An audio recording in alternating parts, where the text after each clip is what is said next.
across. It is really my pleasure to welcome you all today, and wonderful to see the interest this webinar has generated on the impact of fair trade in cotton textiles value chains. My name is Abhishek Jani, and I'm the CEO of the Fairtrade India project of Center for Social Markets, and I will be the host for the webinar session today. The discussions that we will go through over the next 2 hours is largely based on the research and the programmatic interventions which have been undertaken under the European Union-funded Switch Asia program, which has been headed by the Fairtrade International in the consortium. The objective of this Switch Asia program has been to promote SDG 12 sustainable consumption and production in the textiles value chains in India, and it has been largely based in the Fairtrade certified value chains from farm to factory across different parts of India, but the production being largely focused in Tamil Nadu. So we have today a very packed session. We have a 2-hour webinar where we will be going through 4 sessions. The first session is going to be on the research findings that have recently been published on the impact and evaluating the impact and comparing the impact of fair trade in the cotton textiles production in the farms in India. This would be followed by a panel discussion with Fairtrade certified farmer producer organization representatives with some insights from the ground. Following this, we will have a presentation on some of the key findings and some of the impact information for the program in the textiles production. And lastly, we will have a panel discussion with our MSME partners who have participated in the textiles programs to share their learnings and understandings. So we have a lot to go through, and we are hoping that at the end of every session, we will have some question and answers. So just wanted to set some house rules. You will see that the chat box is disabled, but there is a Q&A box at the bottom, a Q&A question and answers box at the bottom. And as we go through the sessions, as you hear from our various panelists, if you have any questions, we would request you to please type that in. And at the appropriate time, at the end of the session, we hope to pick that up. And hopefully you will hear from the experts on what their views are to the raised questions. So without further ado, I would like to now start with our first session. And for that, I would like to invite Mr. S.K. Sharma, the Managing Director of Global Agri Systems, and Mr. Jatin Saini, who is the Assistant Manager at Global Agri Systems Private Limited.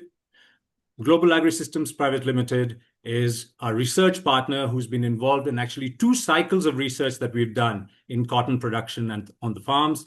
Our publication in 2024, which focused on a national overview of the different parts, different producer organizations, and covering at a PO level what were the insights on the environmental impact of fair trade.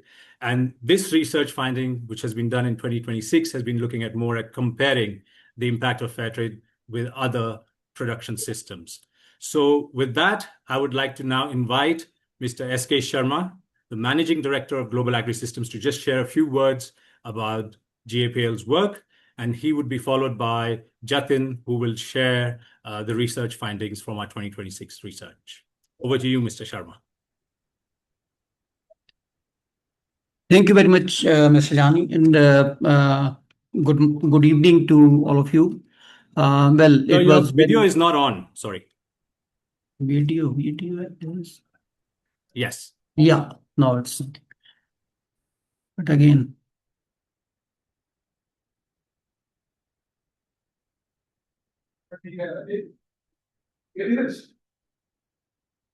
I think there is something, because it is getting on and then off.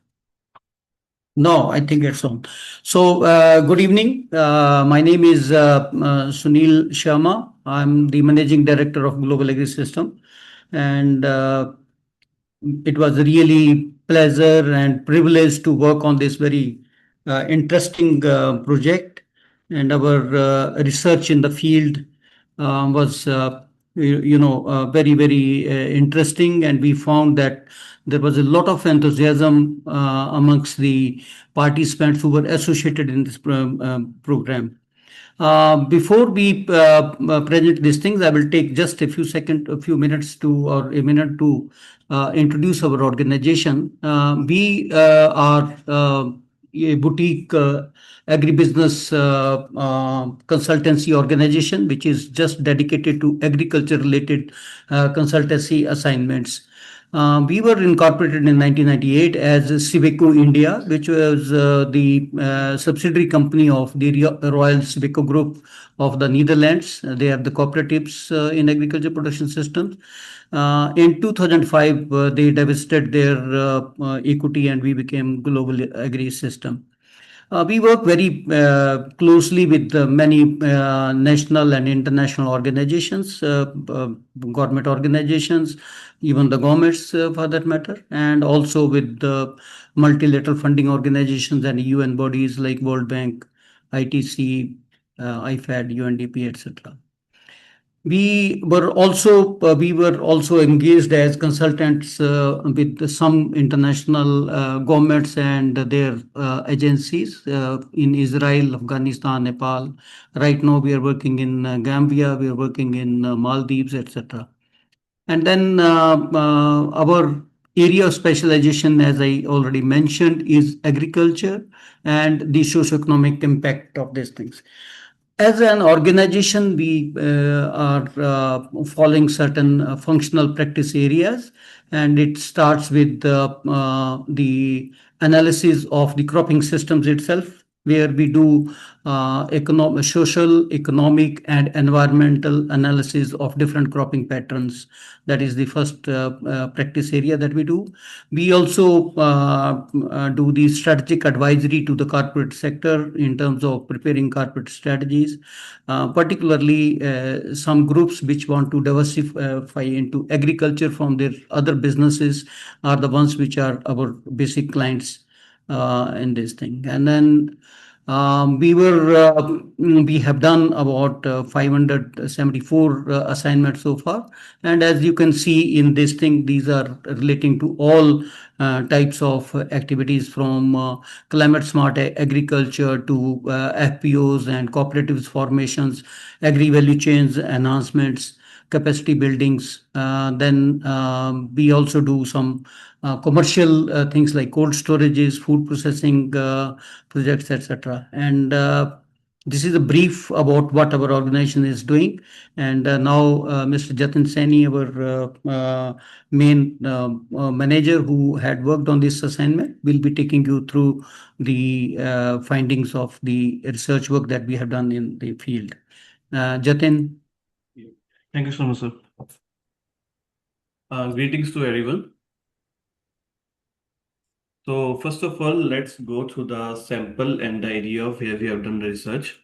For this research, we have collected total 516 samples from 4 states of India. Those are Madhya Pradesh, Orissa, Gujarat, and Tamil Nadu. And we had 5 different set of farmers for that. We have the Fairtrade organic certified farmers, the farmers who are certified with Fairtrade and also organic certified, then non-Fairtrade organic farmers, and non-Fairtrade conventional farmers. These 3 groups are in the mature system, which we call, in overall, we will mention them as mature system. And then we have 2 sets from in conversion groups.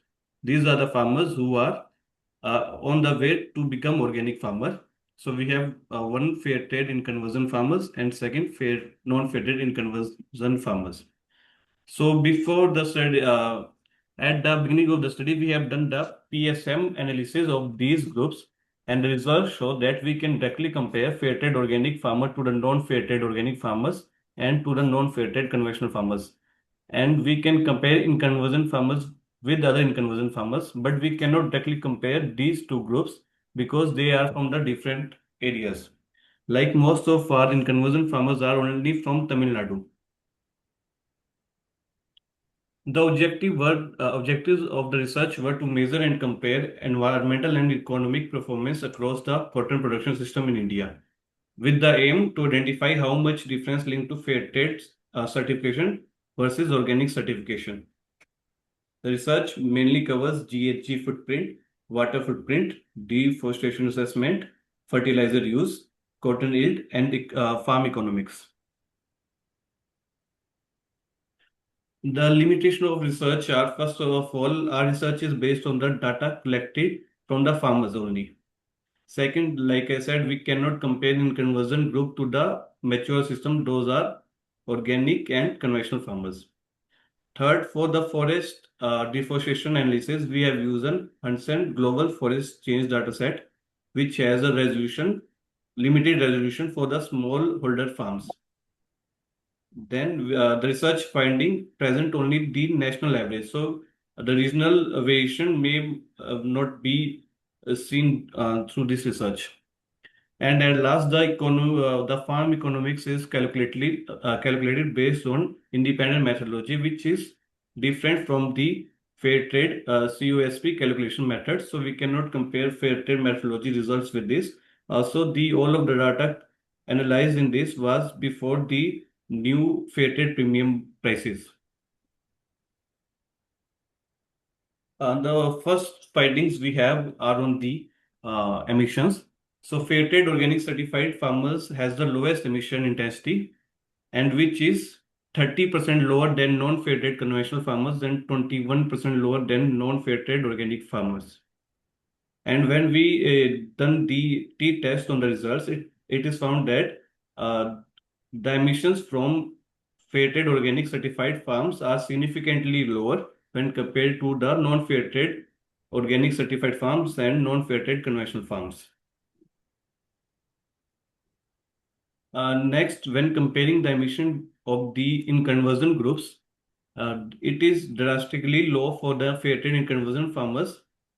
So this demonstrates that Fairtrade interventions during the conversion period, such as inorganic input training and soil fertility management, peer monitoring, help farmers to reduce input intensity well before the full certification. And when comparing the source of emission, we have one of the major area is the fertilizer production application. We have that lower for the both organic groups when comparing to the conventional group. And when comparing the organic groups, we have the lower energy use among the Fairtrade organic farmers, which shows that better energy, better land preparation and irrigation compared to the non-Fairtrade organic farmers.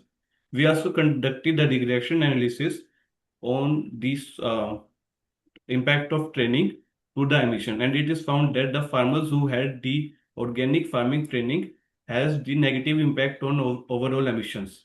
And our data also shows that 72% of Fairtrade organic certified farmers received the organic farming training, and number is only 56% for the non-Fairtrade organic certified farmers, which can be one of the big reason for the difference between Fairtrade organic certified farms emission compared to the non-Fairtrade organic certified farms.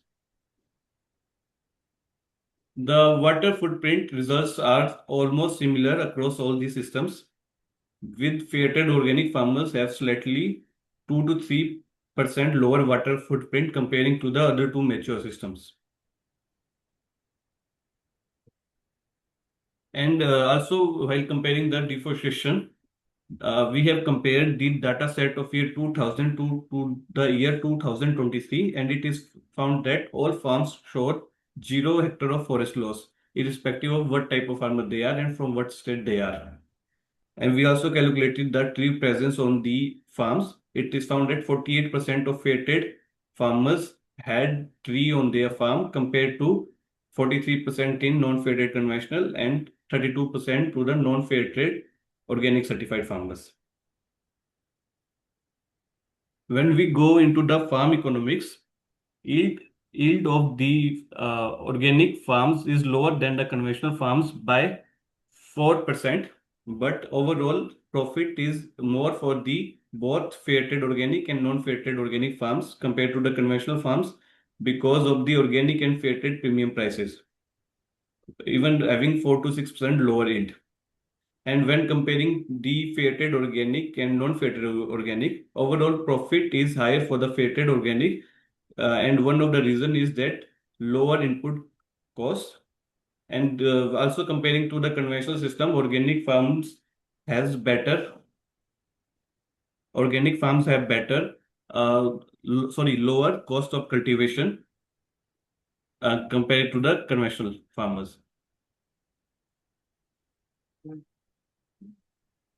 And overall conclusion and recommendation, the study confirmed that organic system naturally reduce the dependence on chemical fertilizer and shows lower greenhouse gas emission. At same time, fair trade sport helps strengthen the benefits by improving field practices and giving farmer better access and technical guidance and more remunerative market. And the recommendation are strengthen the sport during the organic transition period. Like we have seen, the in conversion farmers have almost 48% lower emission to the non-fair trade in conversion farmers because they have better control over input and knowledge for the composting techniques and planning. Then reduce further emission through the best irrigation solution and residue management, as energy use and residue were one of the highest source of emissions from a farm. Then strengthen coordination on the training and field sport. Like we have seen that farmers with the organic farming training has lower emission compared to the farmer who did not had organic farming training. And last one, to support the farmer with further climate resilience, developing GHG reduction pathways, mitigation and adoption strategy with market support. Thank you.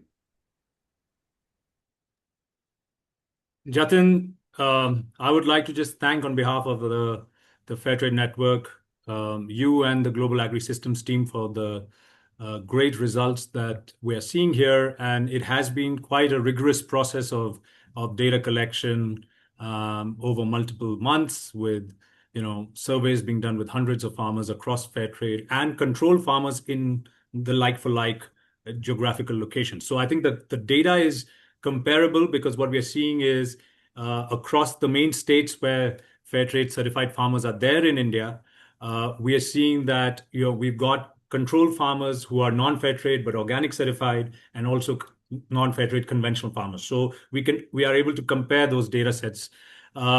We are now open for some question and answers. So I would request all the attendees, if they would like to put in any questions related to the research findings in the Q&A box, and I would be able to take it to Jatin for any further information and clarifications. It is quite an interesting set of results where we see that, of course, I think the 2024 research also highlighted a similar trend where the fair trade and organic and in conversion farmers had a lower carbon footprint compared to the conventional farmers. But I think what is great in this research is you're able to see a different impact across non-fair trade organic farmers, and that fair trade organic certified farmers actually have 21% lower carbon footprint compared to the non-fair trade organic farmers. So I think that's really able to highlight the additional value of the fair trade certification. And there is no doubt that it's a lot of the organic practices or organic production practices which are contributing to the reduction in the GHG, but the added value in terms of capacity building, training, and all has been highlighted through the research conducted here. Jatin, I would just like to kind of, a question that a lot of people ask me is, why did we do the research in 24 and then publish again another in 26? Can you just highlight what are the main differences in the findings and what are the main reasons why we've done these two research pieces? Yeah. So the research we done in 2024 clearly shows that fair trade organic farms have the lower emission compared to the conventional farms. But in 2024, our focus was not on the comparing the non-fair trade organic with the fair trade organic. So we didn't had the enough sample of non-fair trade organic farms. So we can clearly state that is there any additional difference in the decreasing emission or increasing the farm economics for the farmer other than the organic farming. So this year we had almost same sample for the non-fair trade organic farmers also. So we can directly compare them and also from the same areas. Last research, it was almost from only one state we had the non-fair trade organic, but this time we had the same across all states where we have the fair trade organic. So there is a different set of farmers. The producer organization have got different geographical spread across the two pieces of research. And as you have pointed out in the first piece of research, we were actually focusing at a PO level, a producer organization level data capture of the impact of fair trade. So most of the Fairtrade certified farmers at that time, farmer organizations at that time, have got data now, which is statistically significant for them to action. Whereas the focus this time is more on what are we doing at the national level, but across different production systems. So Fairtrade organic, non-Fairtrade organic, and conventional farms. Fantastic. I am also, for the benefit of our attendees, I am also putting in the chat box a link to the research findings. What we have presented here are the headline findings, and we have a lot more detail, in terms of the granularity of the analysis, understanding the factors contributing to the differences in the different production processes, all in the research report, which is detailed. So I am sharing the link here. Those who are interested are more than welcome to download it and go through the details. But I think with that, we have got our first session complete, and we have gone through the main research findings. So thank you so much, Jatin and SK Sharma sir, for the great work and for coming here to share the research findings. We now move on to the next segment. And the next session actually is trying to connect these research findings with the practical side, what is actually happening on the ground. And we have with us for that session Mr. Subba Reddy, who is the program manager at Network of Asia Pacific Producers, Fairtrade NAP. He's the moderator for the session, and he will be joined by Mr. Sailesh Patel, who's the CEO of RDFC, an SPO for cotton production based in Gujarat with 1,200 farmer members. Welcome, Subha. Welcome, Sailesh Bhai. And also Mr. Nanda Kumar, who is the CEO of Chetna Organic. And Nandaji is the CEO of Chetna, which is working in Maharashtra and in Odisha with 4,000 farmer members who've been Fairtrade certified. So without further ado, I now hand over to Subha to take the panel discussion forward. Thank you, Abhishek. So good morning, good afternoon, good evening to everyone, and welcome to this very interesting webinar. My name is Program Manager representing Fairtrade Network of Asia Pacific Producers, and I'm also responsible to support Fairtrade certified cotton producer groups here. So let me give a short background of my organization and go into the discussion.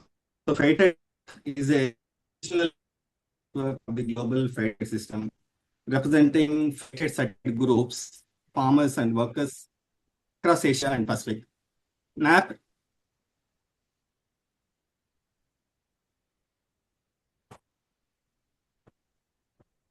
Subha, sorry, your audio is... Yes, sorry. Is it clear now? Yeah, you can continue. Yes, thank you. Sorry for the disturbance. So NAP, I will start the network of the global Fairtrade system, representing Fairtrade certified farmers and workers across Asia and Pacific. NAP exists to basically to ensure producers have a strong voice in Fairtrade governance and support them in improving livelihoods, stability, and market access. NAP works also in countries in South Asia, Southeast Asia, Central Asia and Pacific, including countries like India, Sri Lanka, Pakistan, Nepal, Bangladesh, and many other Pacific islands. NAP supports more than 270 Fairtrade producer organizations and over 210,000 farmers and workers in the region. So the producer organizations represented by NAP work across a wide range of commodities, including cotton, tea, coffee, cocoa, rice, spices, bananas, fresh fruits, and several other minor commodities.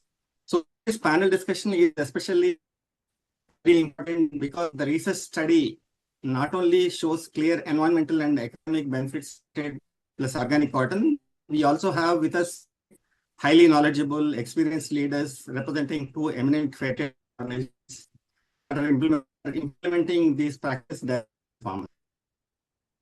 The objective is to understand what is behind these, what practices farmers are adapting, what challenges they face, and what role Fairtrade has been playing. So now let me come to the panelists. So dear Mr. Nandakumar and Mr. Sailesh Patel, welcome, and thanks to both of you for joining us. Today we'll be discussing on two important findings of this study. One is the environmental and the second is economic impact. Now let me begin with the environmental aspects, because one of the strongest findings of this study is the lower carbon footprint in Fairtrade plus organic cotton. So here is my first question to Mr. Nandakumar. So, Mr. Nandakumar, so as you are aware that as per the study findings, Fairtrade plus organic cotton farms have shown 21% lower GHG emissions than non-Fairtrade organic and almost 31% than conventional farms.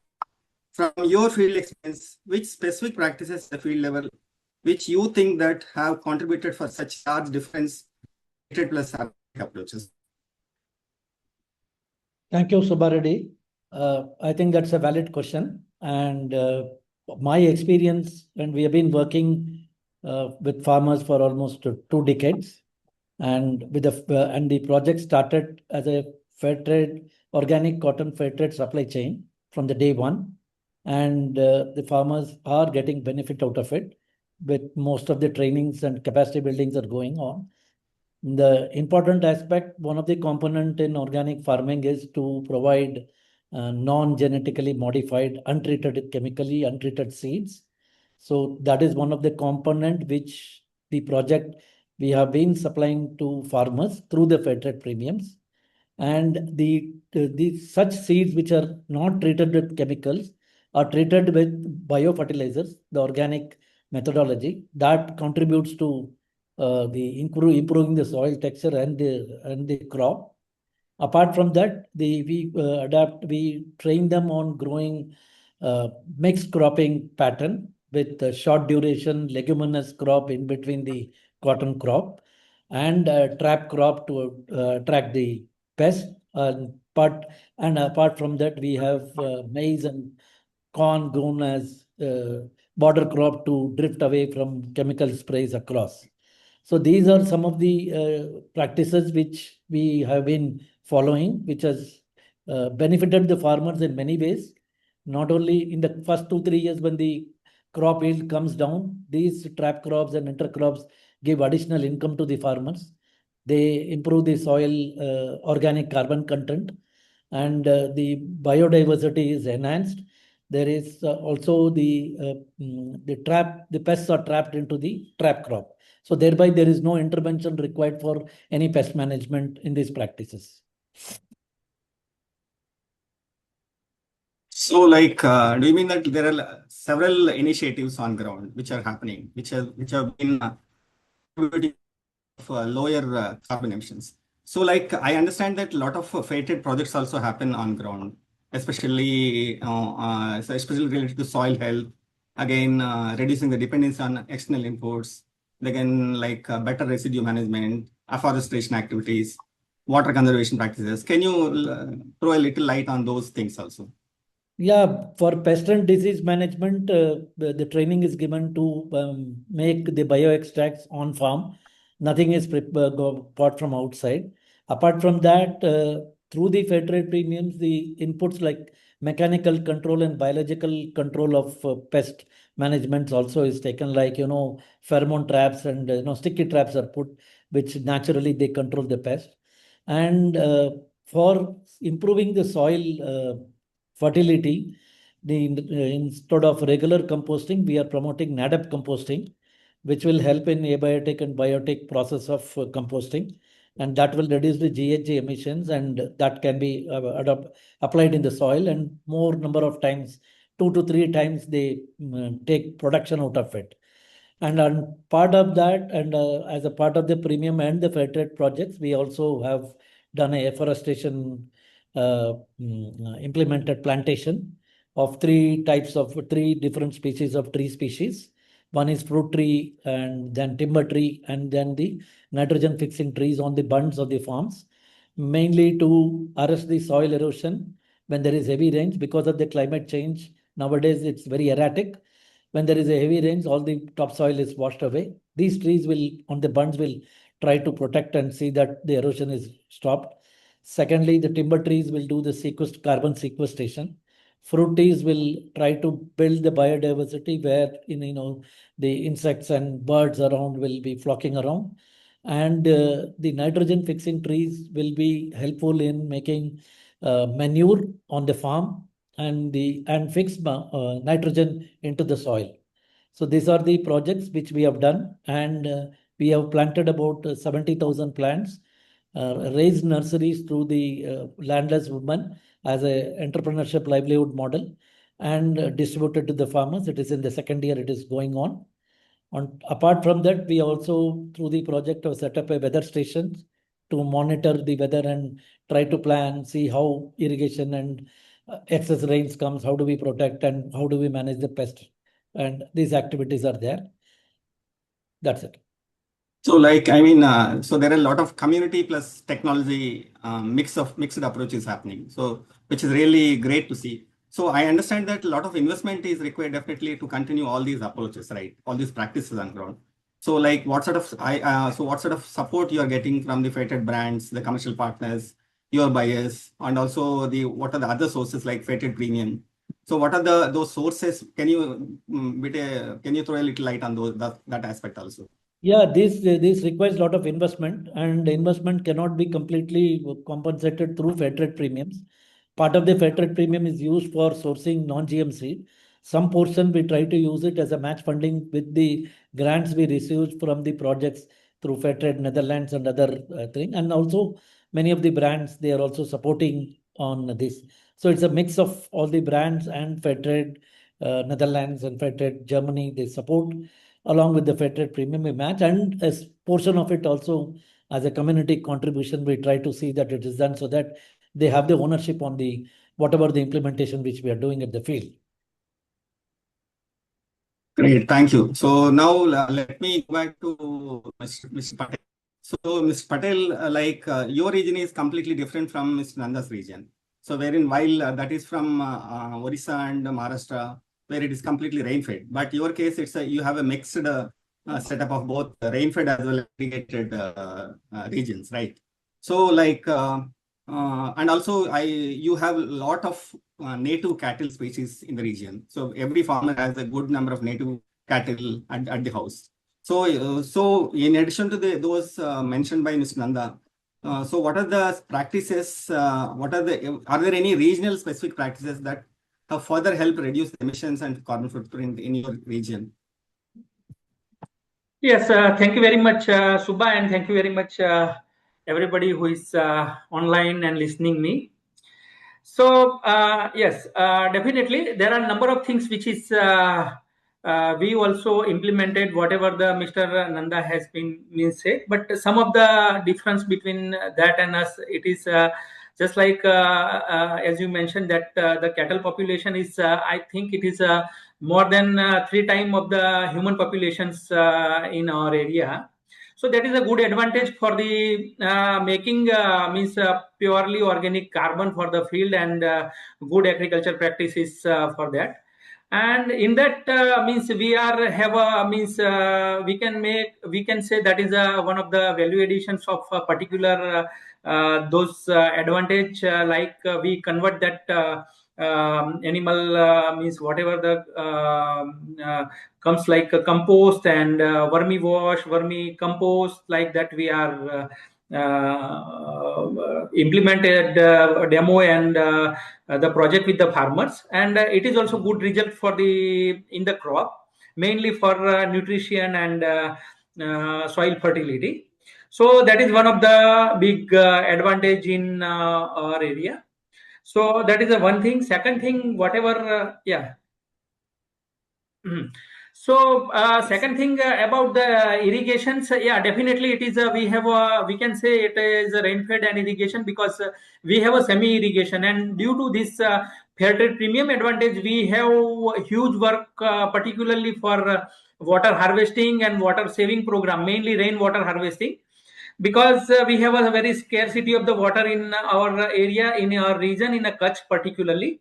So in that area, we have made many different small ponds and recharging well and ponds. So that water normally we use as a supporting irrigation. So we can say that is a semi-irrigation crop. So if it is even less rain, we can we can use that water for the irrigation for the in the field. So that is the one thing. So that is also one of the good advantage for us. Third things, normally what we are using means our own seed actually, and that is a varietal seed. So we do not have to buy the seed from the market.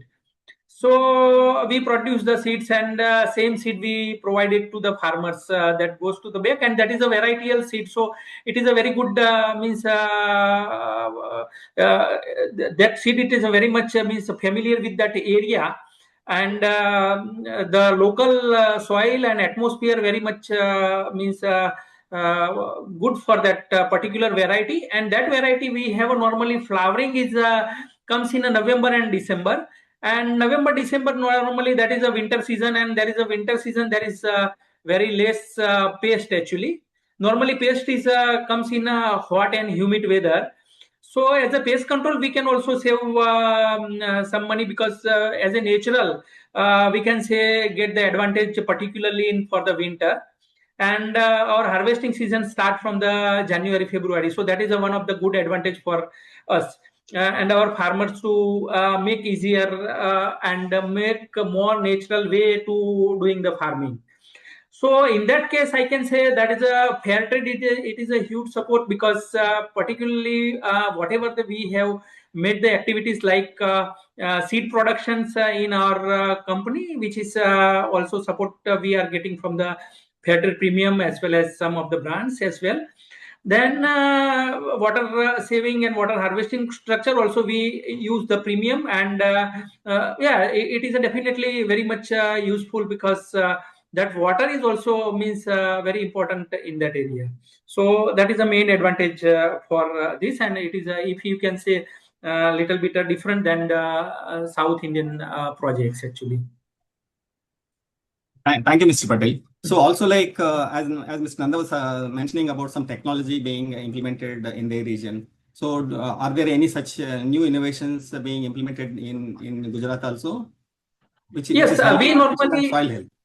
Yes, we normally doing the soil test to all those farmers, and based on the recommendations, particularly for the natural way, how they have to manage the nutrition particularly. And second thing, this is a new concept of the vermi wash, which we normally use for the with the irrigation. So whatever the supporting irrigation which we give with that as a sprayer as well as irrigation, we normally use that vermi wash, and this is means kind of good means results, because last 3 to 4 years we are continuously working on that, and nowadays a farmer has seen the result, and they are getting means they are by themselves, they are making that vermi wash unit. And this is a quite new actually, because normally vermi compost farmers are used, but we can get a multiple benefit from vermi wash actually. So it is a good advantage for that. Third things, normally, yeah, we have a very less pest due to winter flowering and ball settings in December. But some of the pests like sucking pest or some pink bollworm like that is comes also in that season. So normally we have some local preparations of that bio pesticides from the farm only, like they use for the neem extract and fermented buttermilks and fermented millets, like that they use for that pest control, and that is also they get the advantage. And due to this less water, farmer are doing mixed crop as well, because mixed crop, if it is no rain, they get at least some of the grain and some of the crops from that mixed crop. So that is also we have. So with the cotton, normally they grows the grain pulses like that. So that is also there. And one more advantage is due to variety. Even less water, the variety is sustained. Even farmer get some cotton actually. So that is also one of the advantage, because normally hybrid and GMO seed they require very huge water actually. Every 5 to 7 days you have to give the irrigations. But normally we have only two to three irrigations during their crop cycle. So very less water we have used for the cotton productions. So that is also one of the advantage, particularly from our local variety. So that is also a major advantage for us. Thanks. Thought, Mr. Shailesh, it was quite insightful given by you. So now let me go to the other aspect of this. So economic impact.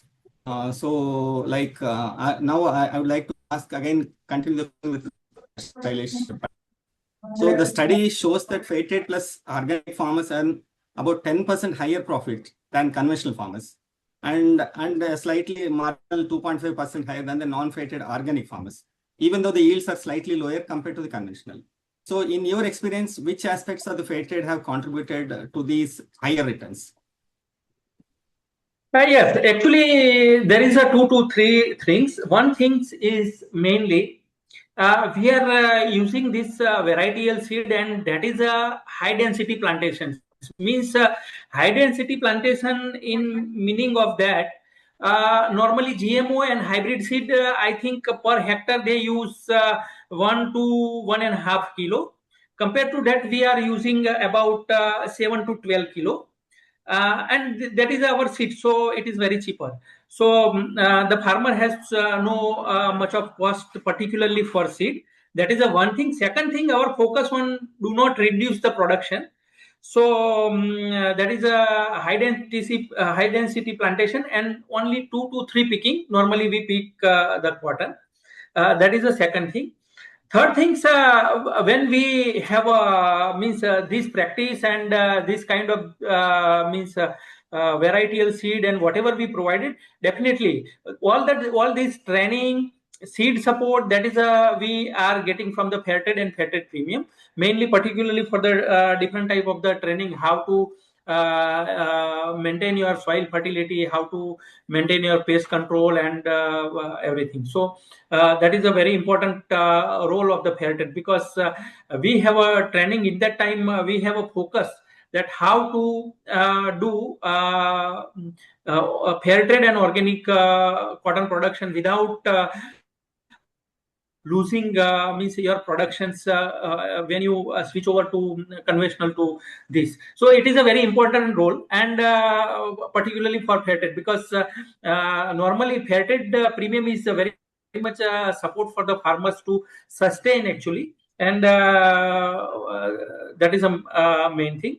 Second thing, we focus on reduce the input cost. Input cost means whatever the cost which is normally conventional farmer are getting from the local market and others, which our farmer are not buying from the market, because all these inputs normally we use from the farm only. So that is a main thing. And earlier mentioned that we have a huge organic carbon from the vermi wash and the compost, because cattle population is higher. So farmers are use their own organic compost for the farming practice. So that is also very important for the reduce the cost and getting the more profit on that. So this is mainly things for this. Great. But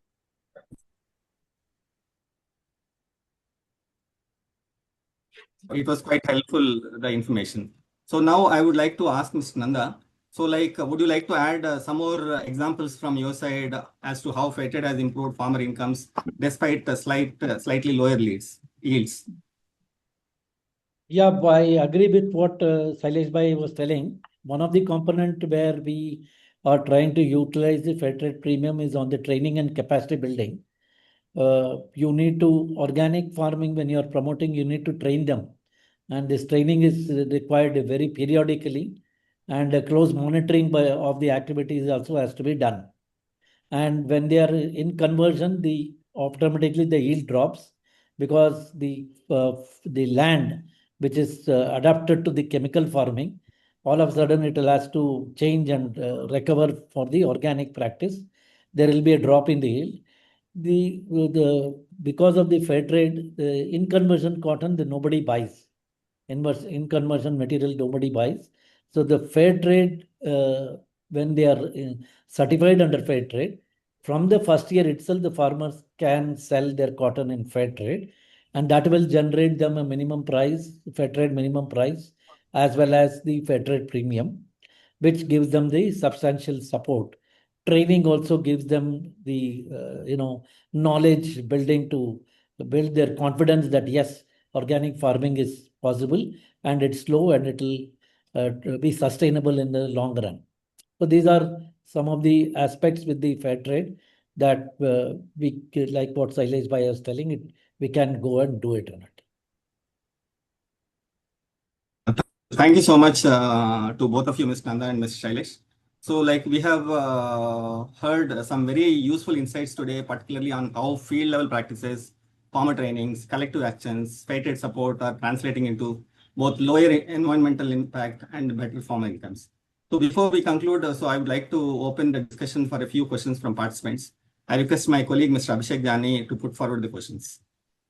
Yeah, thank you so much, and really appreciate Nandaji and Sailesh Bhai for the insights, and thank you, Subha, for great moderation. But there's some questions coming, some of them are more oriented towards the technology, and the role that technology may have played in reducing carbon emissions.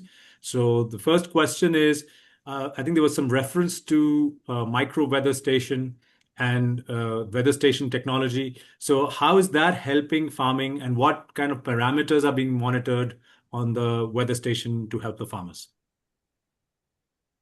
Yeah, we have installed a weather station called Philo in a farmer's land. It can predict about the weather up to 2 kilometers around the land, what sort of weather is going to happen. So which is helping that particular village when there is going to be a rain or dry spell, everything it's a mobile based one. And in the mobile, you get all the information. It also, to some extent, gives some of the pest attack and the remedial measures. But the remedial measures are not organic. It is not designed for organic. So we are not taking the organic part, but we are taking the insights of the weather, the pest attacks due to the weather. When there is a humid climate, as Sailesh Bhai said, when there is hot and humid climate, the pest incidents will become more. So it is an indication to farmers to get prepared and do a preventive spray than doing a damage control methodology. So that actually helps the farmers to prepare themselves and say, now this is going to be the incidents, we have to take care. There's going to be rain heavily, be prepared, excess water, how do we control without the soil erosion? So that's how it's helping. Superb. Thank you so much, Nandaji. And yeah, under our Switch Asia program also, we've worked on the Philo pilots. And I think this is one of the few examples where we see technology like AI, ML actually solving a problem on the ground and adding value in a world where there is heightened risks and uncertainty because of climate change. So thank you so much for sharing your experience. There is another question on the technology, whether, and this could be, Subha, I leave it to you to ask to the panelists, that is there usage of solar PV in the areas? And if yes, to what extent has solar irrigation affected input costs or groundwater extraction or income stability for the producers? And if not, has there been any alternative that has been used for this? So Mr. Shailesh, and maybe you can answer this. Okay. So normally in our area, there is only maybe few farmers use solar. Otherwise, normally they use normal electricity. But underground water means, particularly as I mentioned, we have very scarcity of the water. So there is a very limited water underground, and only if it is a very good rain, the underground water level coming up. And normally whatever the ponds and water harvesting, water recharging, which we have established in our area, so that impact comes on the underground water, which is nearby the whatever the members are there. So that water means the underground water comes up, level comes up, and that normally used for the agriculture, their animals, and sometimes drinking water as well. So that is the impact. Second thing about sustainability, particularly means this is the discussion is about impact on textile value chain. So there is a very limitations to goes with the other subject. But just I can explain you. We have a number of projects which is make a very secure for the sustainability of the farmers in through fair trade. Premium and fair trade way, because we have a number of projects like I can say fruit plantations project which we have doing with the farmers, which is a normally border area fruit plantations.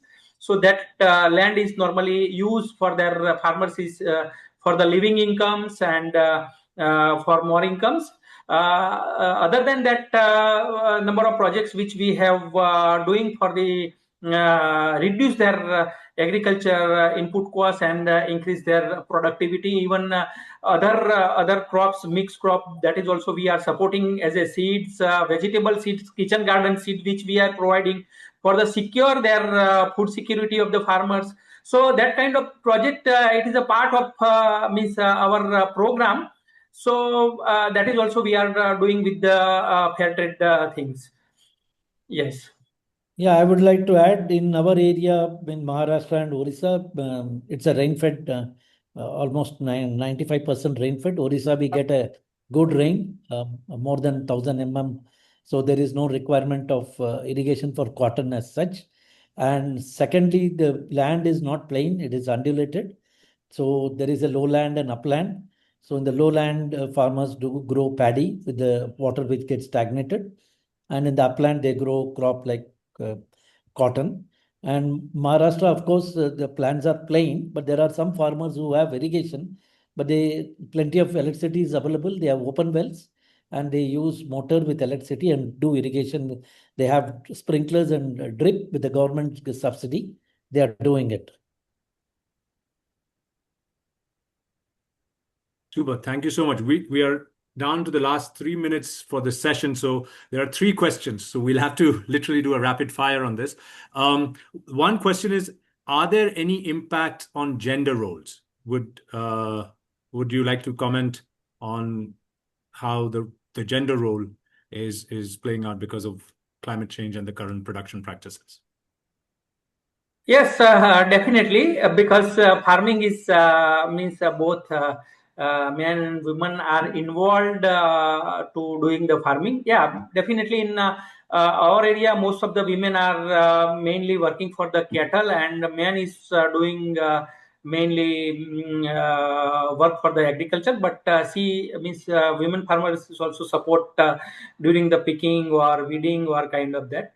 So we have, particularly from the fair trade and some other projects, we are have a training for the gender equality and programs with the women, and also health and hygiene for the women's program. Even we have also program for the getting women's in agriculture fair, high technology learning kind of that. So that program is also we are doing with the women farmer as well, and men farmers is also definitely it is the same training they are getting for the agriculture, how they want to do better practices in agriculture.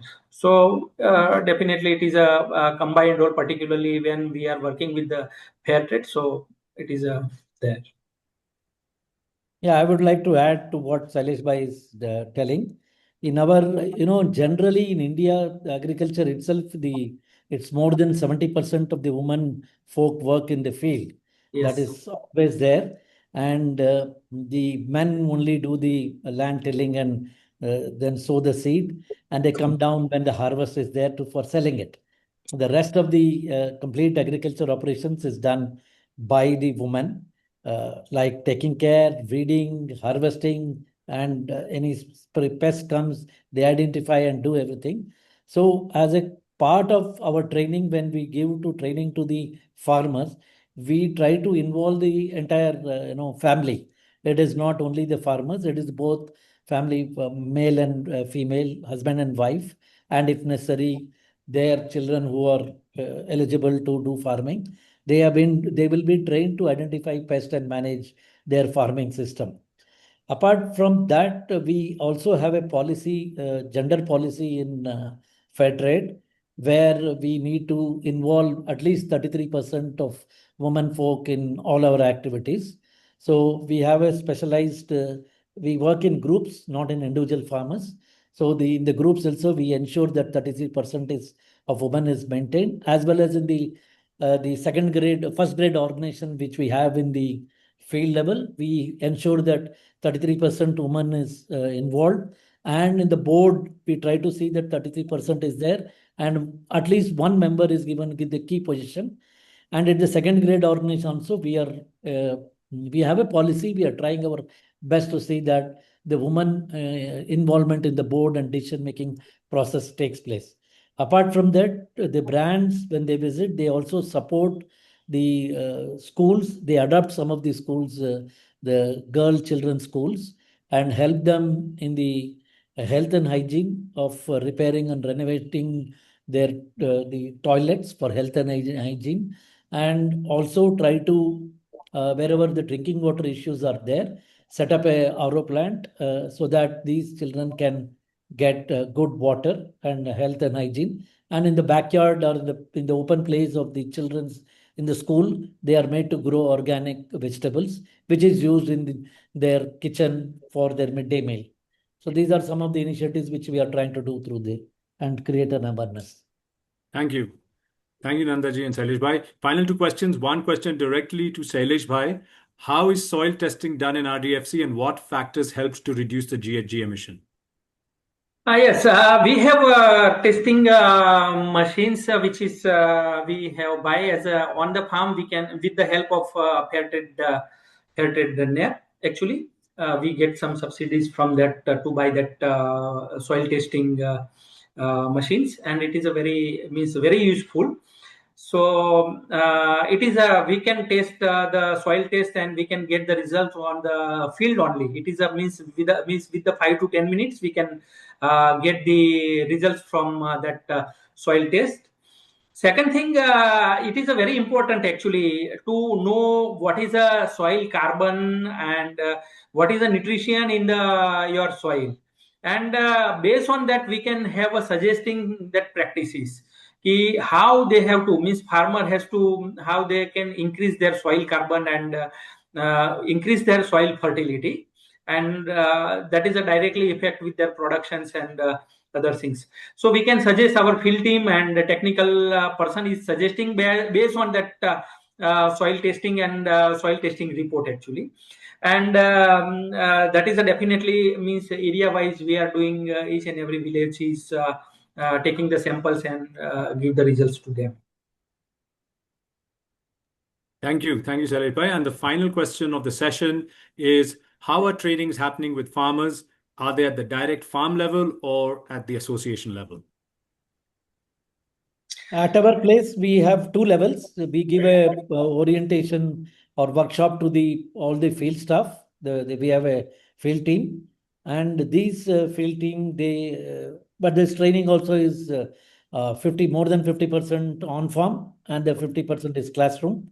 After the training, the TOT, training of trainers, these people will go and give training to the farmers in the village on farm. And we also have some model farms in each of the project area, at least 1 to 2 in each per village. And the trainings are conducted in the farm itself. And we also follow the farmers field school model, where every week the pest and identification of pest and beneficiary insect is done to understand the agro ecosystem. And based on the agro ecosystem, need-based interventions to be done, what has to be done, and crop cutting analysis and everything from the seed to the harvest, the session goes on. That's how we do the training. Yes, almost whatever Nandaji said, we have a same model. We are have a directly with the farm training with the farmers, as well as during the AGM we have some of the trainings like Fairtrade standards or kind of that. That is a associations level, because we are a small group, 1,200 farmers. So in that time we are providing training to them. Otherwise, normally we also getting to the nearby good organic farm or KVK, we are visiting, and the technical person is providing the training as well. So that is means way of the training. There is a number of training at the farm level, the village level, and kind of that is there.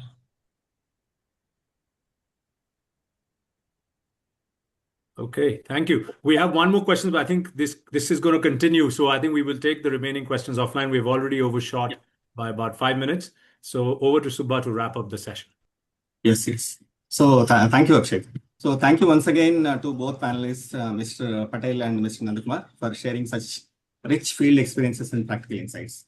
So today's discussion has helped us understand that the findings of the study are not just statistics. So they reflect the real challenges, real changes taking place on the ground for lower emissions through better farming practices, stronger resilience through farmer trainings, collective action through democratic organizations, and improved incomes through fair trade support and better market access.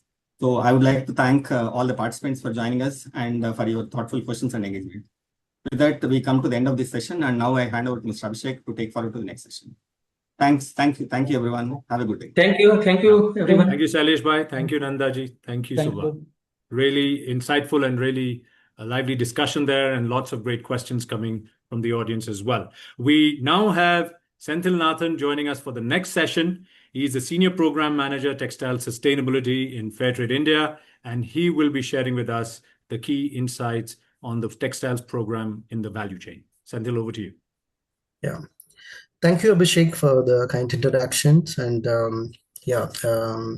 so good afternoon and good evening to everyone. I hope you are doing well. And it's truly a pleasure to be here to connect with the diverse and global audience in the sessions. And before moving to session, I would like to have some thought about sustainability.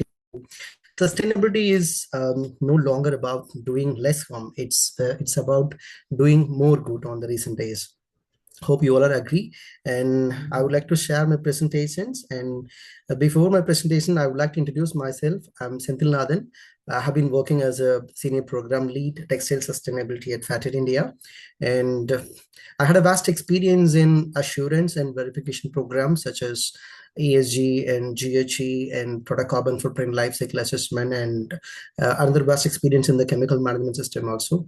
So this is about mine, and today I will take you through some practical insights and real world case studies and experience and structured approach on the industries, especially on the textile industries. Textile sector can move intention to action in their sustainability journey. Yeah, so share my presentation here.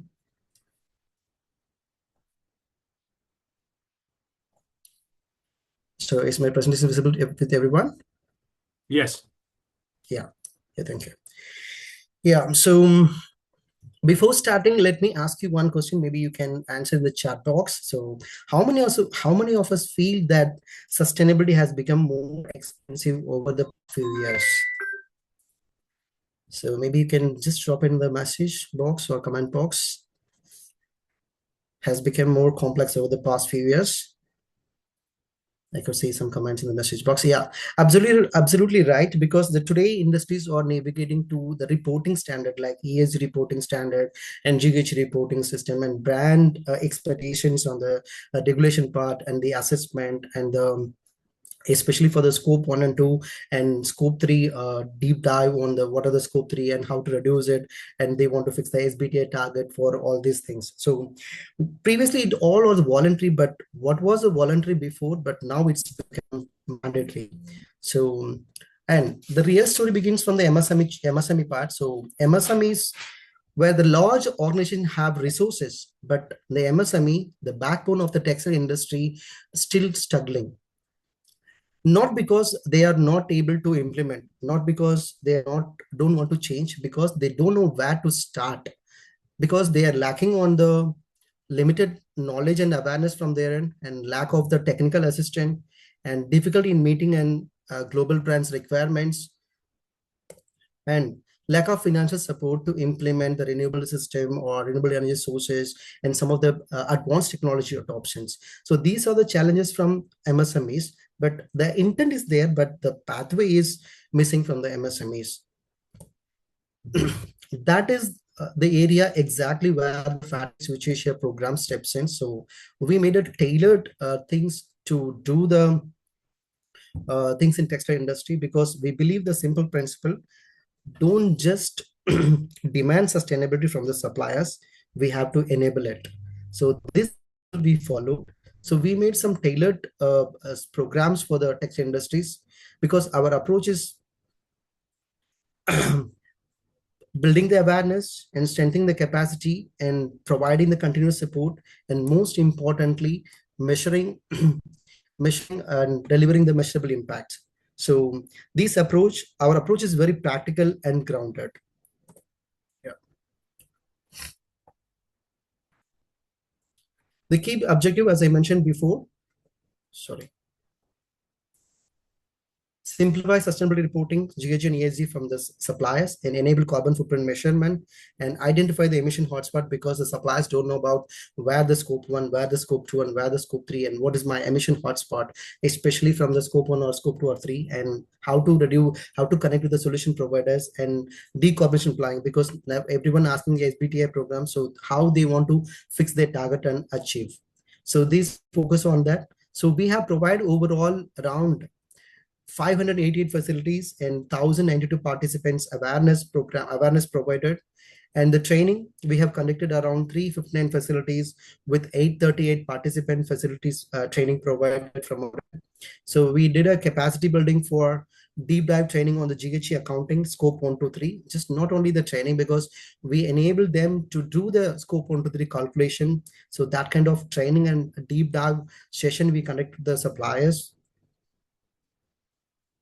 And capacity building in the aspect of energy, water, wastewater, chemical, and waste areas we have conducted for the variety of areas.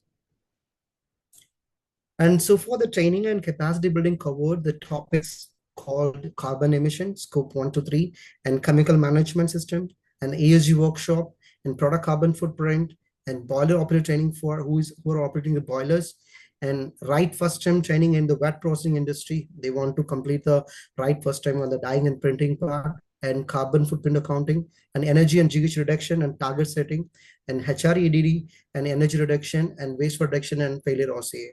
So root cause analysis. So we have covered these kind of topics, and capacity building with the suppliers. As I said before, 800 participants attended the capacity building programs. Not only the capacity building program, so we help support all sustainability clarification from the industry. Whenever they call, they ask, and they get clarified. So we started a sustainability clinic. They can call us anytime, and Monday to Friday, 10 a.m. to 5 p.m. So they can connect with us for the sustainability clarifications, and we will clarify the doubts and clarification for them. So now you might be wondering, is this the impact? Yes, I've shared the case studies with you. So far we have 42 factory evaluation completed from our end, and identified the areas for the improvements. So the evaluation means, because we went to the facility and we do the evaluation of carbon and energy and water and wastewater and chemicals, and we derivate the baseline from the last year, and baseline derivation, identify the opportunities. What are the opportunities available in the facility to improve their self, and following up. So these are the opportunities available for the industry. So which opportunities you want to choose to move forward at? What support you need for these kind of opportunities to adopt it?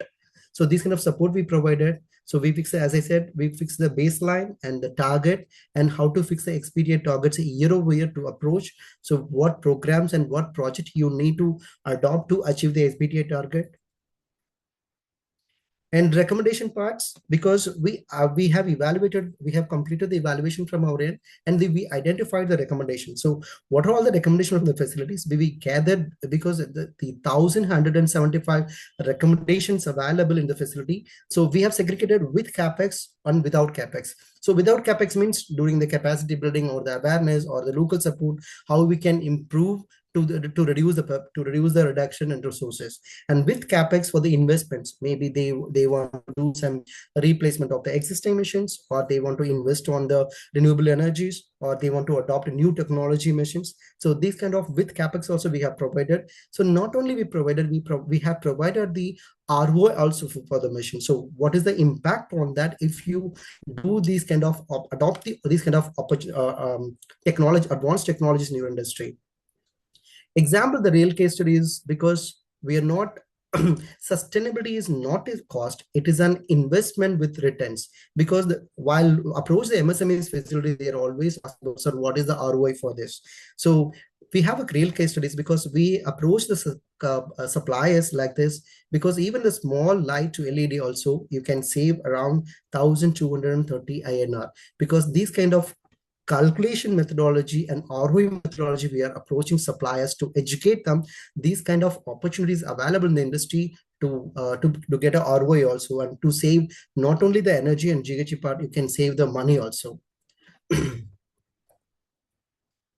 So, and adoption by facility, because most of the facilities adopted for the recommendation basis, and they connected with us what are the recommendations, these kind of recommendations we want to do. You have mentioned in the report, you connected with us. So what kind of machines available in industry where I want to connect, so please connect with us. Like that, they informed us, and we connected with the solution providers, and they adopted the new technology machines to reduce their impacts on the facilities. And the energy audit also, we have identified where the energy leakage happen in the industry, and these energy audit also we have supported through MSME schemes to obtain by the facility. As I said, baseline reduction and improvements. So we have fixed the baseline for 2024 and 25. The reductions we have monitored. So in between the gap, we supported through capacity building, as I said, through energy audit, as I said, through the adoption, the new technologies and the machine changing and the capacity building and the training and development part. So everything we supported a lot to the facilities. And finally, we have identified that minimum 6% to maximum 14% the GHG reduction achieved by the MSME facilities. So in further session, maybe the testimonials will be shared by you, how the percentage achieved by the manufacturer. So, but we scale this work. Now we want to scale this work. We realize something important. Manual process cannot drive longer scale transformation. So we plan to go for the digital platform support, because supplier want to maintain the data, and they want to continue all the month of data, and they want to keep all the records and everything. So we thought the digital platform will support for them to enable the data and keep the data confidently and to improve their performance and monitor. Sorry. So to monitor evaluation, compare the baseline year over year, because if the baseline fixed on 2019, they want to compare year over year. So the manual will not work on that, and fix the target based. So based on the previous performance, they want to compare the year over performances, and maybe month on month. So they want to compare to achieve the net zero. So here the sustain switch steps on. So sustain switch, supply chain traceability, sustainability through digital transformations. So we have, and that led us to develop sustain switch. So I'm just going to introduce about sustain switch, a few of the areas, what we have developed and how it support to the MSME facilities. So the current challenges in GH and ESG, because as I said before, the MSME have many challenges, but most of them is the yearly data collection is consuming and complex, and lack of continuous emission monitoring, and fragmented scope 3 emission, because scope 3 is the most challenge on the supply chain, and high reporting workload and audit fatigue, and limited access to practical reduction solution, difficulty in identifying emission hotspot where it is maybe by scope 3 or maybe in scope 2 or maybe scope 1, and limited access to actionable reduction solutions. So these are the challenges they have, and so we are going to support through sustain switch. So this sustain switch is a digital sustainability management platform designed to help organization to measure, monitor, and improve their environmental performances. So as a brand, you can enroll it. As a manufacturer, you can onboard yourself, and solution provider also onboarded here. So few of the screenshot I would like to share with you for your informations. So We have developed the mobile app because the annual data collection is stressful for the manufacturer to keep all the data year over year. So we have developed them for the mobile app, so they can use the mobile app and they can download, they can just photograph the bill copies and the consumption resources documents, and they can upload in mobile, and it will reflect on the system and software. This is the process what they have to do through mobile app. So in mobile application also sustain switch is available. If you want, you can try. So once the document is uploaded, it shows that the document uploaded and the data is available on the desktop platform.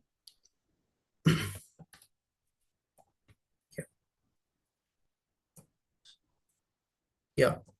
The key feature is emission hotspot. As I said, you can identify the emission hotspot, whether the scope 1 or scope 2 or scope 3, and you can have a proper explanation of what is the mobile combustion, what is the fugitive combustion. So what all the emissions you can monitor over there.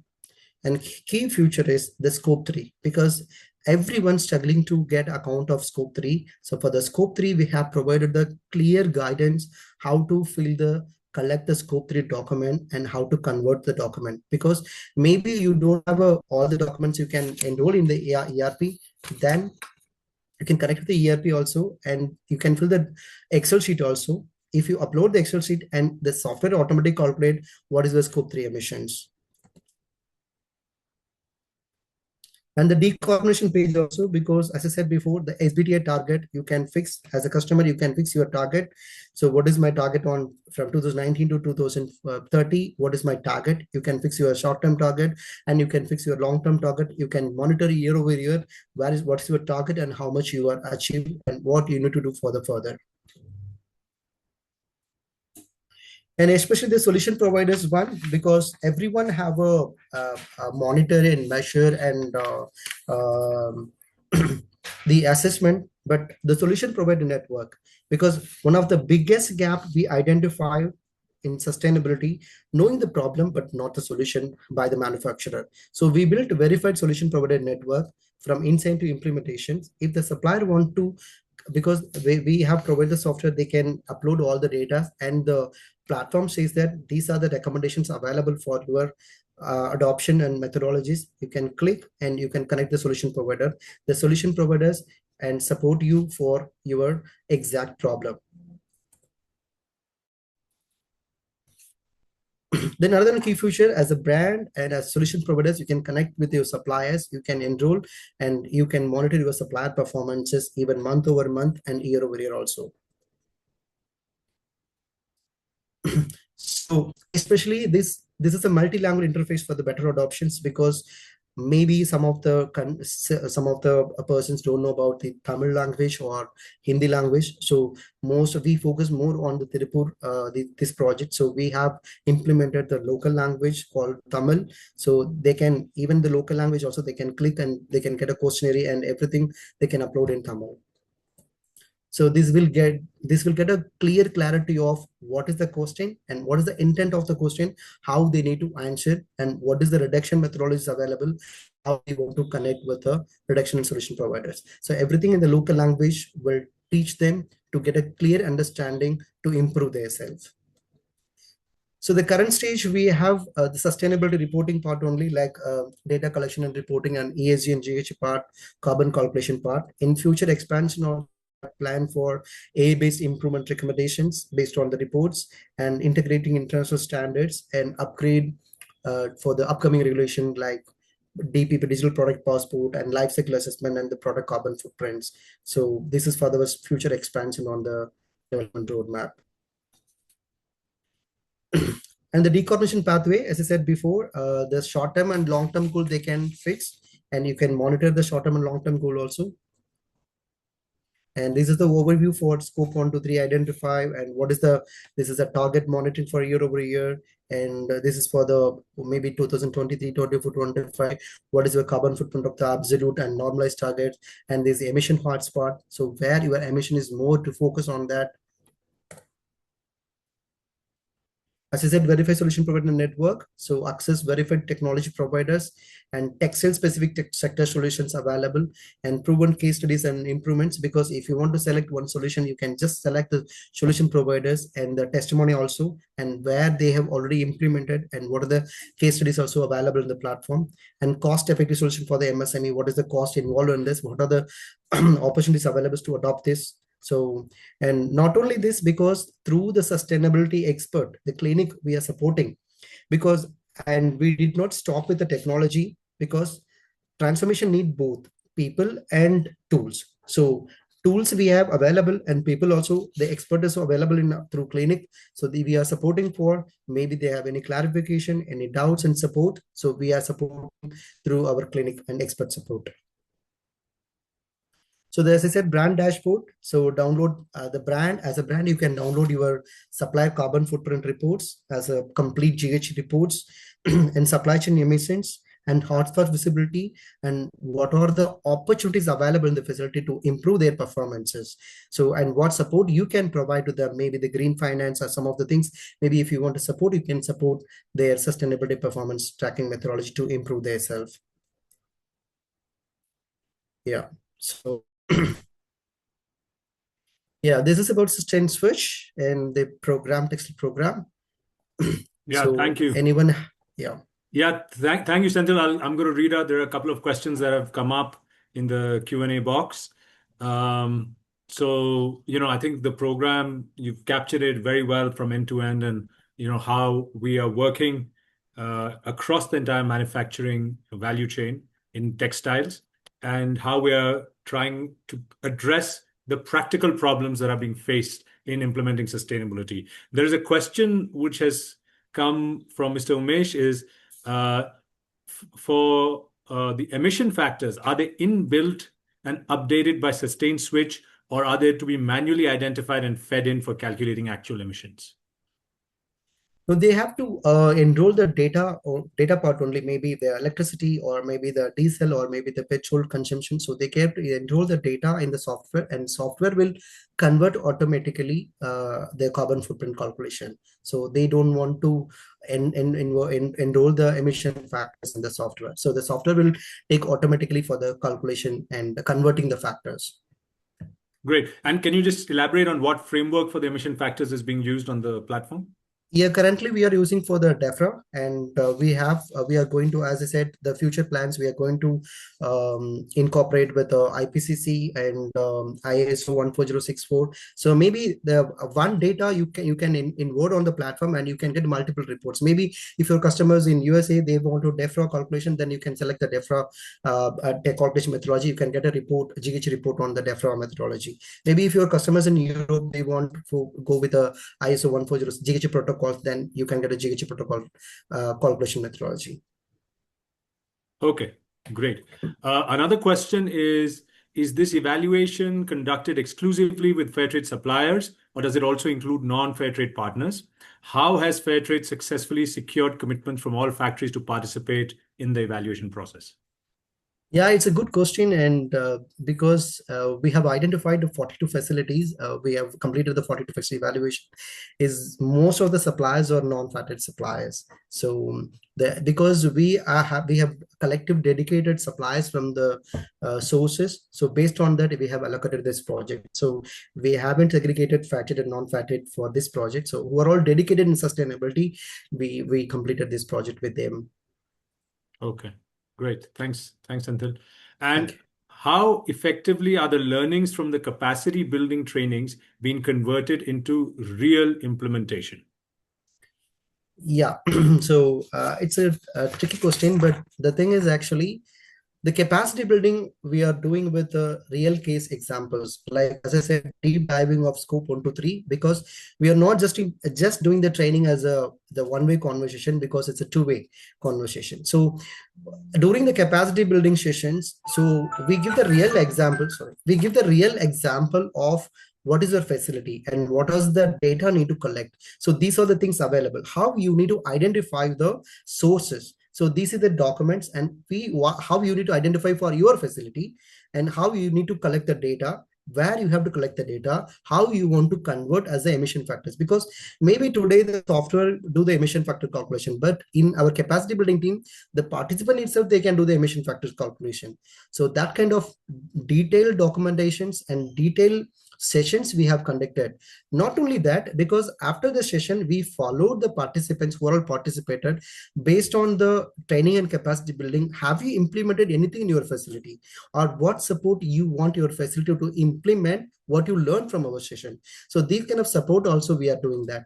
So not only from the sessions, so once left the sessions, we are connecting through sustainability clinic, and we are supporting for them what are the doubts and clarification. And if they want to do the, because we are just appreciating to do the same kind of session with their team in individual, their team in inside the plant of their facility. So we have a good testimony from the other facilities also from Tirupur. So most of the people conducted, even our chemical management, they do the chemical training on their chemical handlers, and the carbon footprint also.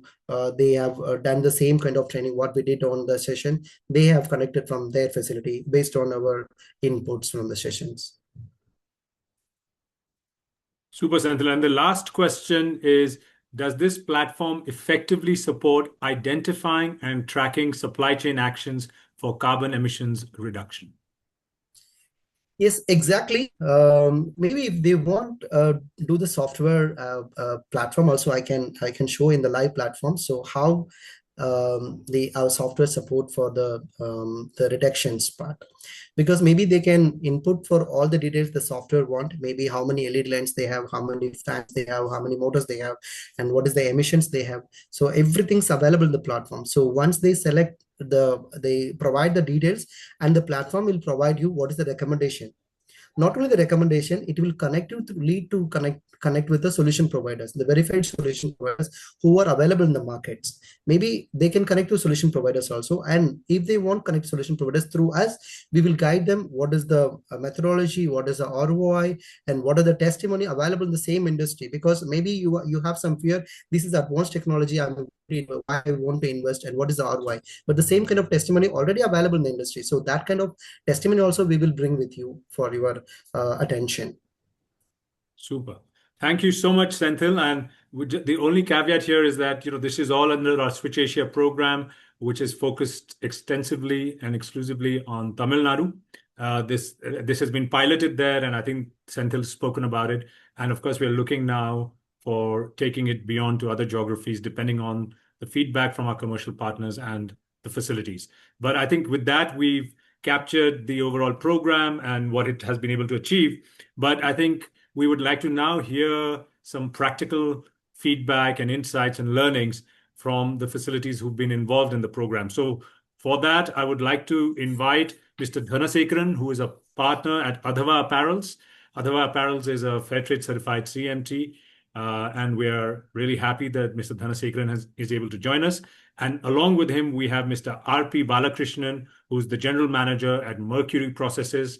Mercury Processes is also one of our leading Fairtrade certified dyeing units, and really happy that both gentlemen are able to join us for this session. Welcome. And over to Senthil to moderate the session. Yeah, thank you, Abhishek, once again. Welcome, Mr. R.P. Balakrishnan sir from Mercury Process and Mr. Dhanasekaran sir from Adhava, because as I informed you before, because we have connected the 42 factory evaluation, and you are one of the factories. So Adhava from CMT cut to pack factory, and Mercury Process also from the wet process mills. So we have the same what we have mentioned in the before the Switch Asia program. So we conducted the training and evaluation in the capacity building part, and recommendation we have given with you, and you offer some knowledges. So the testimony you are going to share with us now. So maybe I'll ask some of the insight from you to understand. So first, I would like to ask Mr. Dhanasekaran sir.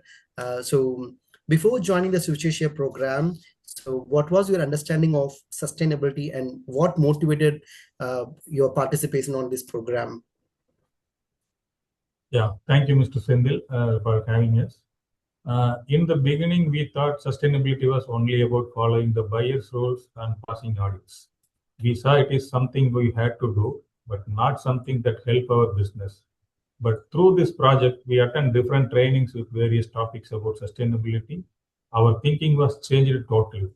We understood that the sustainability is not just about compliance. It is also about using resources like energy, water, and materials in a better way and reducing unnecessary costs. It helps us save money and improve how we work. And main reason for these changes are buyers are now expecting better sustainability practices, and we need to measure and reduce the carbon emissions, and we want our business to grow and stay strong in long run. This project has given us a clear direction and step-by-step way to improve. Now we see sustainability as an important part of our business, not just a requirement. That's it. Great, sir.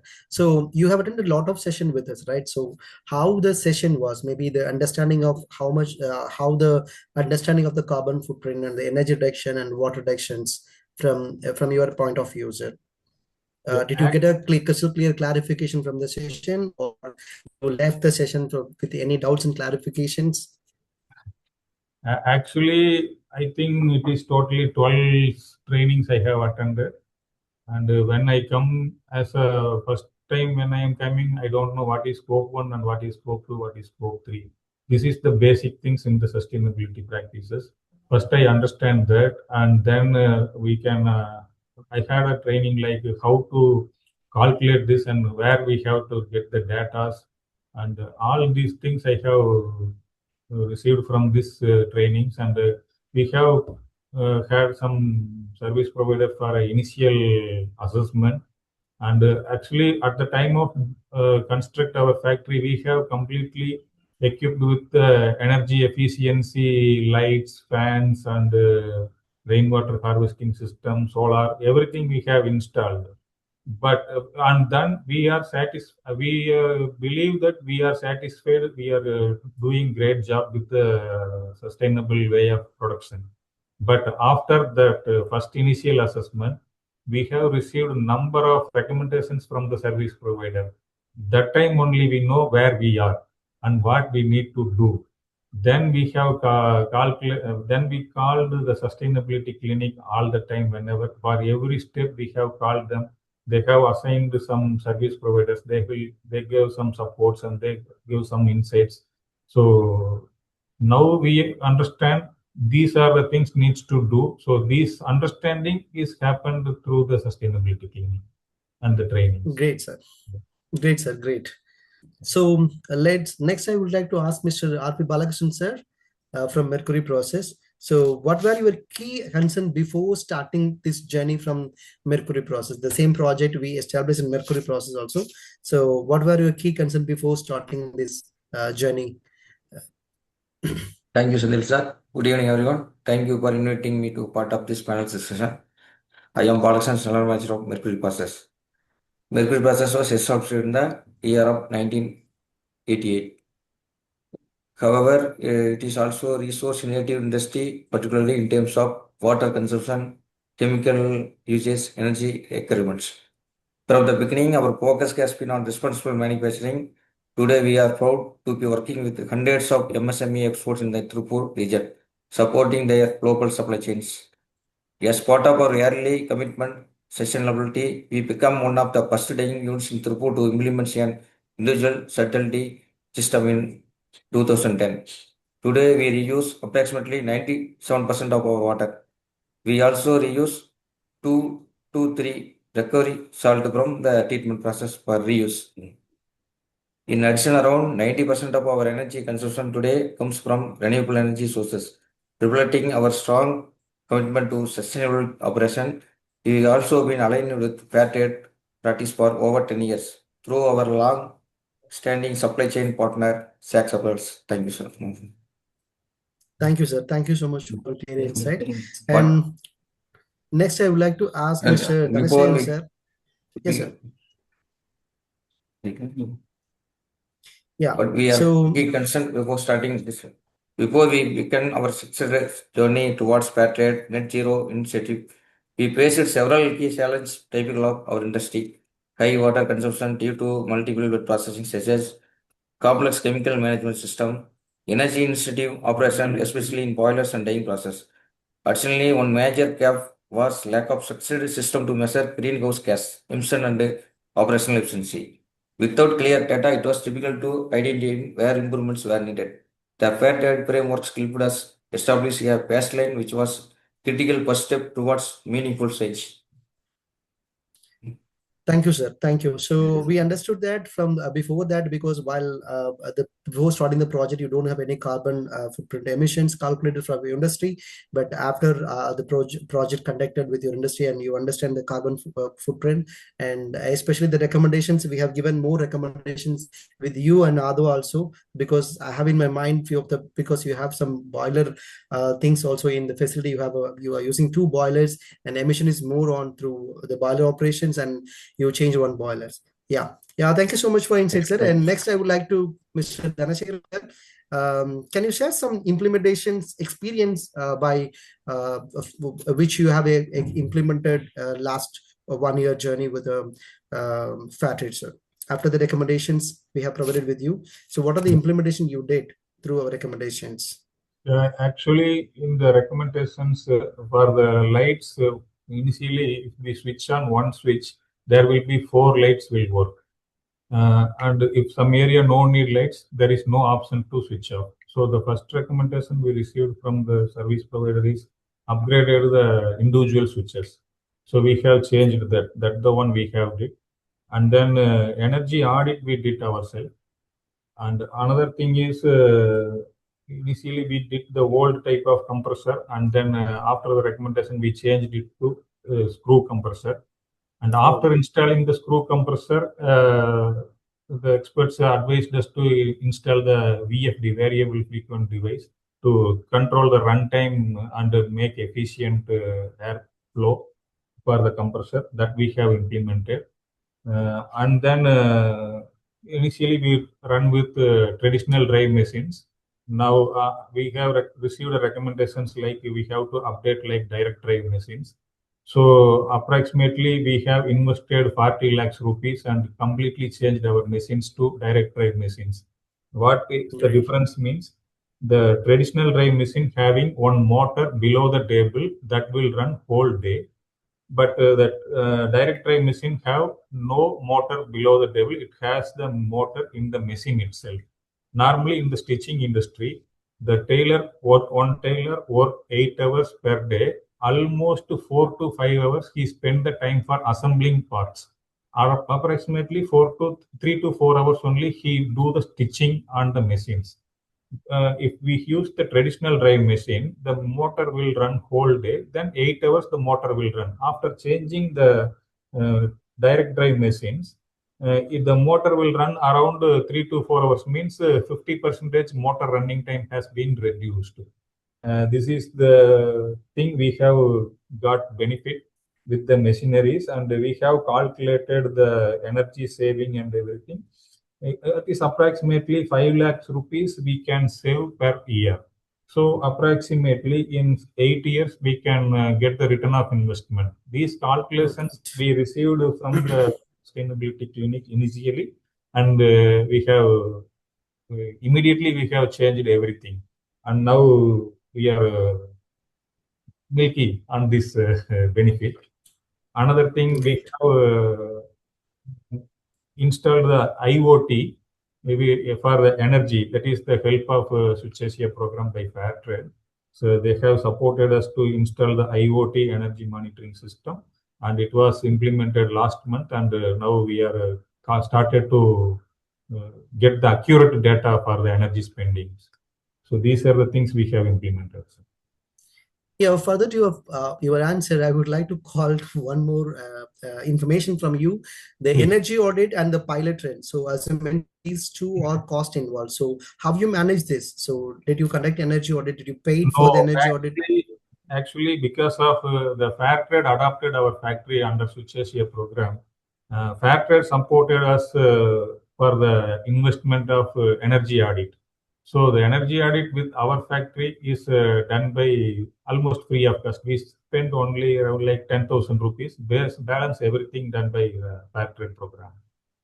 That is by Fairtrade, and the energy monitoring IoT also funded by Switch Asia program only. We spend like 10% only, 90% is funded by the Fairtrade.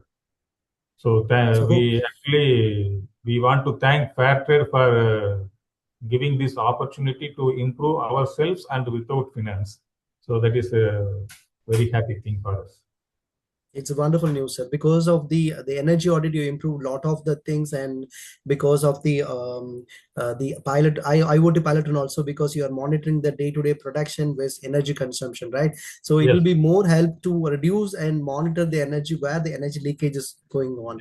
So yeah, so got a clear information from you about the energy audit and the pilot trend, about the Fairtrade pilot trend project. Yeah, thank you so much, sir. Mr. R.P. Balakrishnan, sir, I would like to ask you from Mercury process. So what are the implementations you have completed from your industry, especially the wet processing industry? Because we have allocated the RFT project also with you, and how you feel that in the RFT project, the right first time project with Mercury process? Thank you, sir. Implementing this unity was not simple. Textile dyeing operation involved combination of steam system, chemical process, water intensive cycle. Managing variability in production while trying to optimize sustainability required a disciplined approach. However, through the Fairtrade program, we were able to establish robust monitoring and measurement system. First point, identify high consumption and high emission process. Gain clear visibility into inefficiencies. Full data-driven improvement strategy. This saturated approach transformed how we manage our operation today.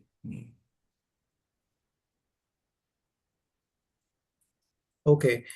So finally, I would like to come to the point, the measurable impacts from the both of the facility. So maybe one by one, you can just explain about what is the measurement happen and what is the implementations, the impact reduction for the year over year compared to 2024 to 25. What is the measurements impacts happen at your facility, sir? Dana sir, could you please share some experience with your facility? So what is the improvements on the reduction part and the emission reductions part and the water reductions part?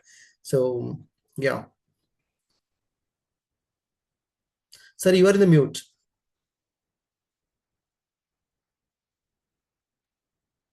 Sorry. We have calculated these things, the calendar years between 2024 and 2025.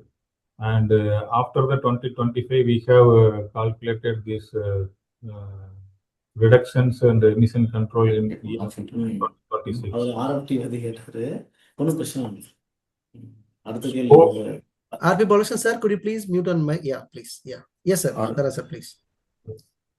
Scope 1 emission, after these practices, we have reduced to 27%, and Scope 2 emission, we have reduced 8%, and overall energy consumption, we have reduced 6%, and water consumption, we reduced around 40%.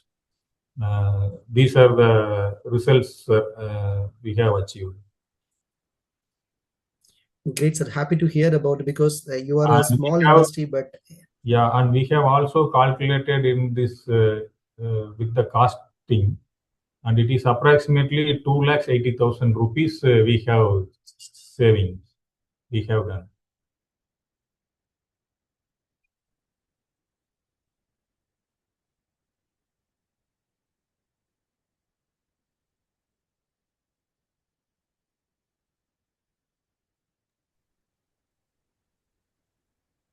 Yeah, I think there is some network issue on Senthil's side, but thank you so much, Mr. Dhanasekharan, sir, for sharing the kind of impact and the savings that you have seen at Adava Apparels. Yeah, and that has been achieved in a relatively short duration of about a year and a half. Mr. R.P. Balakrishnan, sir, could you please share what has been the impact seen at Mercury Processes?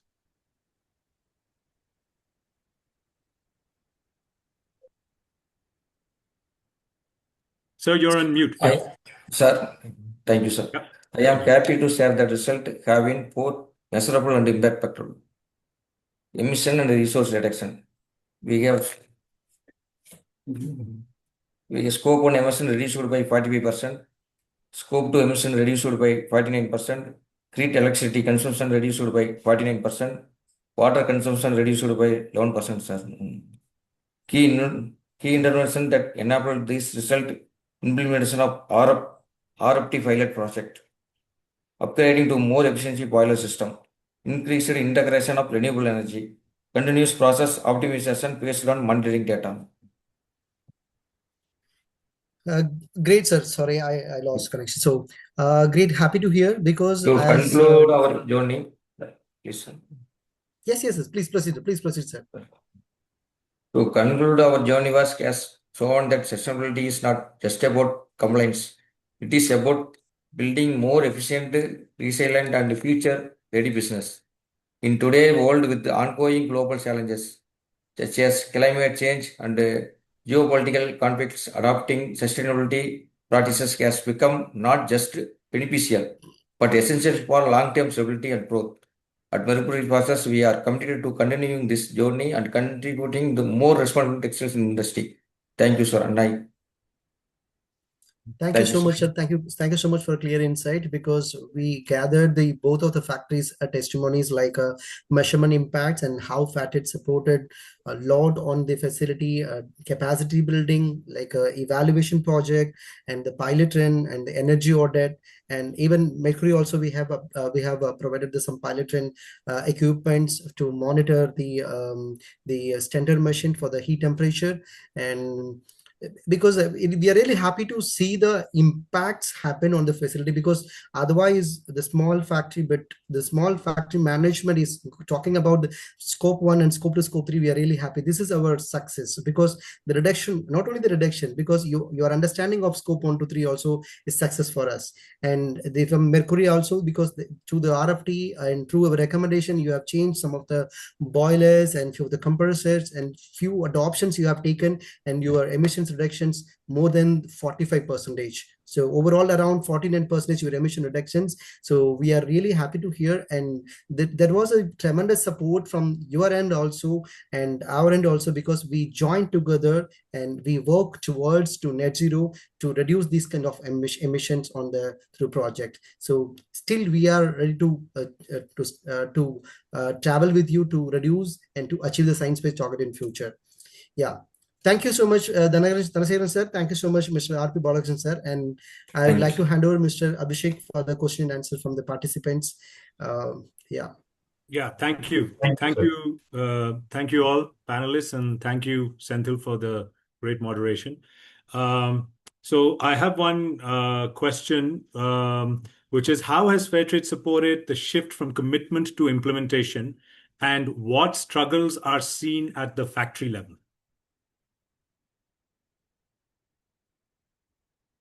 You're on mute, Senthil. Sorry.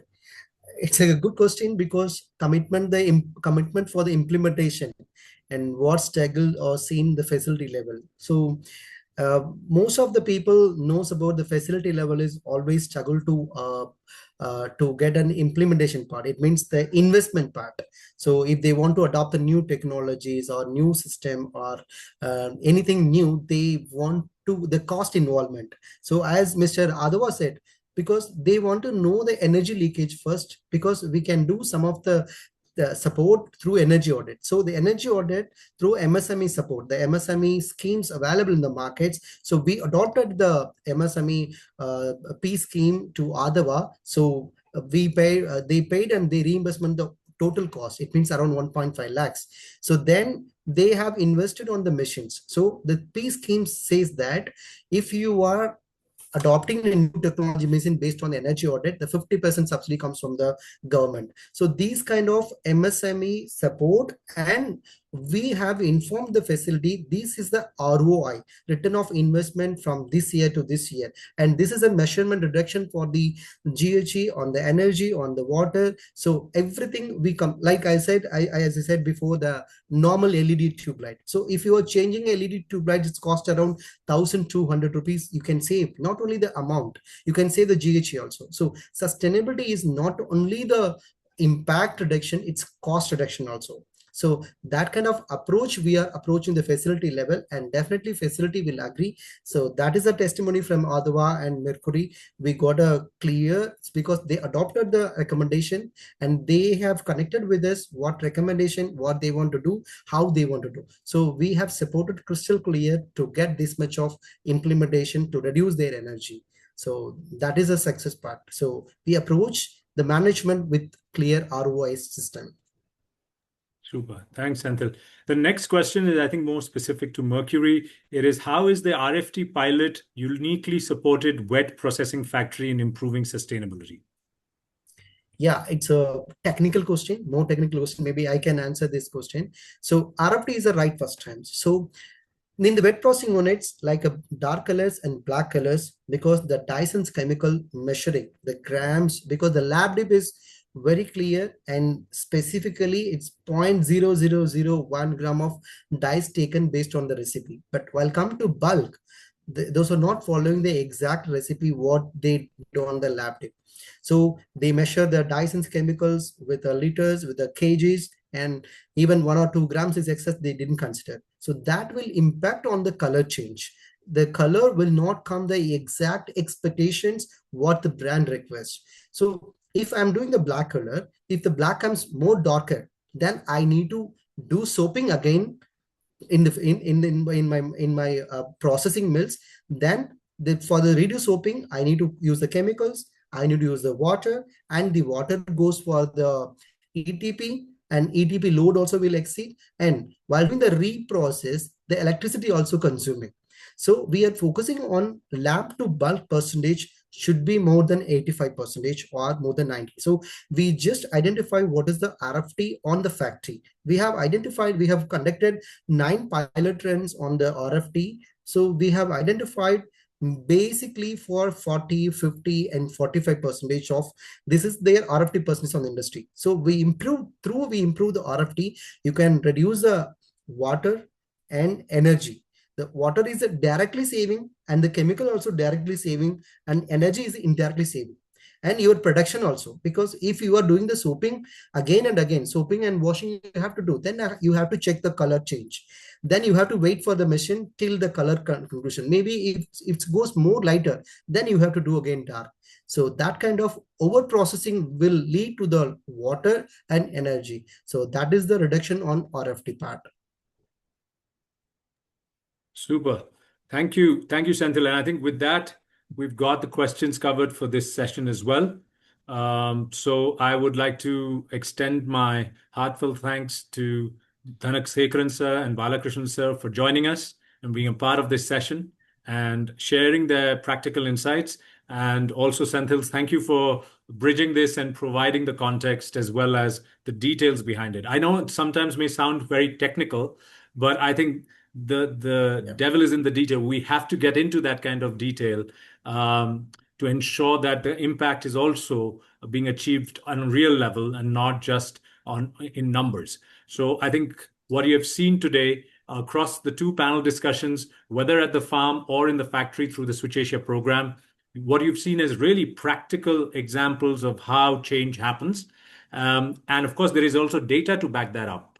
So I think you've seen from the research as well as the data that Senthil presented and what is planned for the digital platform, that data can then capture the change and impact, but you need to actually undertake some practical change, action, investments, facilitate and connect with schemes, government schemes, support from donors to really enable this whole transition to happen and for it to happen in a just way so that whether it's a farmer organization or an MSME, they are supported and the entire burden is not on them, but the supply chain is sharing that. So with that, I would like to thank our panelists, and I would also like to thank all our attendees who stayed for these entire 2 hours. Really appreciate your commitment and participation. Hope you have found the sessions as useful and providing some practical experience and insights on how decarbonization and impact in Fairtrade Textiles value chains is taking place. So thank you all for participating. And with that, we come to an end to this webinar. Thank you. Thank you. Thank you.